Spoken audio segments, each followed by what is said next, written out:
నిన్న ఏదైతే వార్త వచ్చిందో సో దాన్ని ఎక్స్టెన్షన్గా ఇక వాటిని ఖరారు చేస్తున్నట్టుగా తెలుస్తూ ఉంది రాష్ట్ర ప్రభుత్వం. సో హైదరాబాద్, సైబరాబాద్ అలాగే ఇంకొక కార్పొరేషన్ దాంతో పాటు యాడ్ అవ్వబోతూ ఉంది. సో దీనికి సంబంధించి నిన్న ఒక కీలక మీటింగ్ కూడా పెట్టడం జరిగింది. సో 3 కార్పొరేషన్లకు రంగం సిద్ధం. హైదరాబాద్తో పాటు సైబరాబాద్, మల్కాజ్గిరి అట.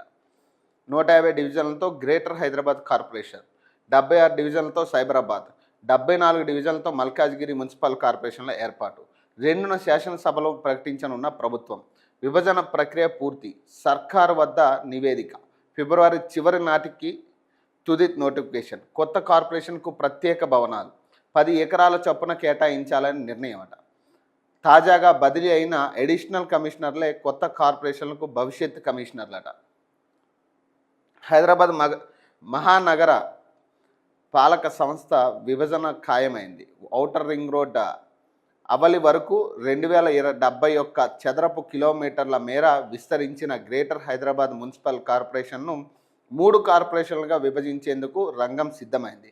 ఇందుకు సంబంధించిన కసరత్తు పూర్తయి ప్రభుత్వం వద్ద నివేదిక సిద్ధంగా ఉంది. దీని ప్రకారం హైదరాబాద్ మున్సిపల్ కార్పొరేషన్తో పాటు కొత్తగా సైబరాబాద్, మల్కాజ్గిరి కార్పొరేషన్లు ఏర్పాటు కానున్నట్లు సమాచారం.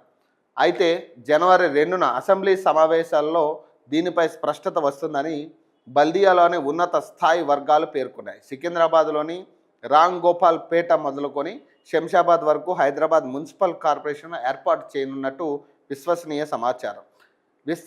విస్తరిత జిహెచ్ఎంసీలో 12 జోన్లు, 300 డివిజన్లు ఉండగా 6 జోన్లు, 150 డివిజన్లతో హైదరాబాద్ మున్సిపల్ కార్పొరేషన్ ఏర్పాటు కానుంది. నార్సింగ్ నుంచి షామీర్పేట సమీపం వరకు కూడా ఈ విస్తరణ జరగనుందని కీలకంగా ఈరోజు ఒక వార్త రావడం జరిగింది.